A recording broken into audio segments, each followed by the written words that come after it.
Right now, let's head over to the phones, and we're always pleased and proud to spend some time with Eliana Johnson, National Review. She's the Washington editor. Eliana, good morning to you. Good morning, guys. How's it going this morning? Going well. How are you? Not too bad on this April Fool's Day. We have no jokes for you. So everything we ask is totally on the up and up. Good. I'm not a huge fan of April Fool's Day, so we aren't either. Great for me. We recommend everyone head to nationalreview.com and also follow you on Twitter as well, because as a Washington editor, Eliana's doing a fantastic job on all the candidates, the behind-the-scenes hires, fundraising, and the actual announcements themselves. I want to hit through a bunch of candidates and angles with you this morning. Let's start first on the one guy who's actually declared since the last time we talked to you here on the show, and that is Senator Ted Cruz. He is first in strategically for Ted Cruz. Was that planned? Did he want to be the first candidate in this race? I think he did, and I think it was a really smart move for him. He wasn't getting a ton of attention because of Jeb Bush jumping in very early. Just his announcement that he was considering running was, of course, big news. And Scott Walker skyrocketing to the top of many polls after giving a single speech in Iowa. And I think it was really smart for Cruz to jump in because he captured a ton of attention. I'm sure very few people have missed that. And I think it was a great move. Really, the new conventional wisdom amongst the Republican establishment, which has a lot of ill will toward Cruz, is really that he's the underrated candidate in this race and that he is not to be underestimated.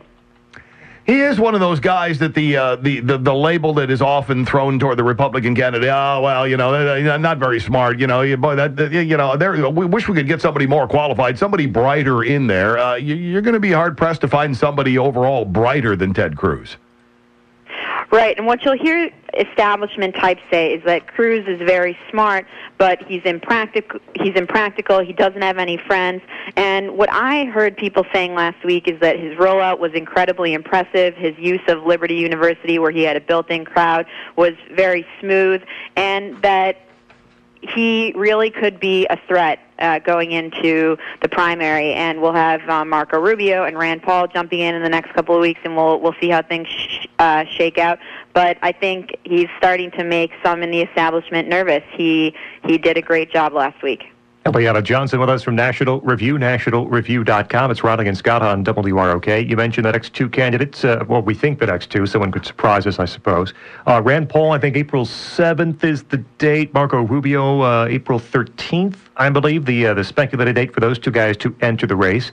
So you've got the first three candidates appear to be three U.S. senators. Is there going to be a primary within the primary among these guys, these first-termers in the U.S. Senate? That's a great question, and I think Marco Rubio will really surprise people if he announces on April 13th that he's running for re-election to the Senate. Yeah, of course there will be. And one thing that a Ted Cruz aide told Joel Gerke, who is a National Review political reporter, is that they're hoping to win the Tea Party bracket. And so, they were really hinting that they think there's going to be some sort of a Final Four here before they go to the championship. And they see a Tea Party final, an evangelical final, an establishment final, and so they want to win the Tea Party bracket. And so I think who's in the Tea Party bracket? That's Ted Cruz, that's potentially somebody like Marco Rubio and Scott Walker and Rick Perry. And so those guys, one or two of them will advance to the finals, but I don't think you're going to see, say, a Ted Cruz and a Rand Paul move forward to the final legs of this primary a year from now. There'll be a lot of jockeying for obviously some finances here. That's one of the good things Ted Cruz has got going for him, leaping out before everybody else did. And as each day goes by, it's a wider margin of him leaping out and getting a little run. But is there going to be a real battle royale over whose checkbook can be drained? I think this is a slightly overrated aspect of the race. I do think there's just a lot of money to go around, and it's one thing if Jeb Bush is able to amass an overwhelming amount of money, and nobody can compete with him. But among the other guys, it's a question of, can they raise $50 million to be competitive in the primary? And I do think that if they can do that, all these guys can be competitive and get off the ground. And so beyond that, I don't think there's going to be, I think they all can do it. The question is, can Jeb Bush raise so much money that he can shut everybody else down? And I don't think that's going to happen. And so in the money primary, I think there's plenty of money to go around. There are a lot of rich people in this country who want to give to different candidates. And in the age of the super PAC, you really only need, 4 or 5 people to give you several $1 million. Eliana Johnson with us from National Review, nationalreview.com, on Jeb Bush. He was on a Monday night with Hugh Hewitt. I know you're a guest on his program frequently, and I don't know if you heard this week's Jeb Bush interview with Hugh, but he was good. I mean, he's polished, he's informed, he has a conservative track record of governance in Florida to fall back on, to talk about. The more he talks, the more I think people at least have an open mind to him, but then it all does come back to those 2 big issues that are going to be big issues in the primary. That's Common Core and immigration. How does Jeb Bush build a strategy and build a campaign of, I guess, overcoming those 2 areas where some primary voters just have a real problem with him? I actually think it's less about this issue or that issue for Jeb, but, he's old when people want new. Mm-hmm. I think so. There's a generational issue there. He's somewhat boring when people want to be excited. And so on these in the broader sweep, he's sort of on the wrong foot, and he's going to have to convince people really that he can fire them up. And I don't know whether he'll be able to do that, but they've got a lot of money, and they are going to spend it to convince people that he's the candidate who can do this. But as you mentioned, on issues of policy, he's tremendously conversant, and that matters. We've seen Scott Walker stumble and make people nervous that if we nominate this guy, if Republicans nominate this guy, he's going to be a disappointment. And Jeb Bush is not somebody who's going to make people nervous. Marco Rubio, Bobby Jindal, those guys are conversant on policy. But Jeb Bush, in the era of the Tea Party, when voters want to be thrilled, titillated, excited, he's not the guy who's going to do that. And he's not a new, bright, shiny object to put up against somebody like Hillary Clinton, who is a throwback to the 90s. That is a good point that I really hadn't considered much, which is, yes, Jeb Bush is it's an old name. I mean, Bush, people, yep. I mean, this the 3rd Bush president, we want to talk about that. But, he was a Florida governor a decade ago. He's been on the scene for quite a long time. He's not a fresh face. And at a time when this is a deep field, Eliana, no matter what you're looking for, there's a candidate out there that probably suits your needs. To where if Jeb Bush is everyone's second choice or 3rd choice, this is one year when perhaps that's not good enough to win. We'll see. I mean, Jeb has amassed a lot of support so far, but my instinct is that, and what I'm hearing is, it's going to be less about particular issues. Mm-hmm. Jeb Bush feels this way about immigration or this way about Common Core, because a lot of people, I think, would back Marco Rubio, but I think more that, is Jeb Bush the right guy to put up against Hillary Clinton, because he's just, the mere act of nominating him feeds some arguments that I think Republicans want to make against her, which is she's a legacy candidate, she reeks of entitlement and nepotism, and things like that. And, it would be much easier for Republicans to make those arguments were they to put up somebody, candidate in his 40s or 50s, who either isn't white, is a woman, and has just different credentials. And we're seeing more and more people on both sides of the political spectrum pointing out that, do we want the Oval Office to be something that's traded back and forth between 2 families?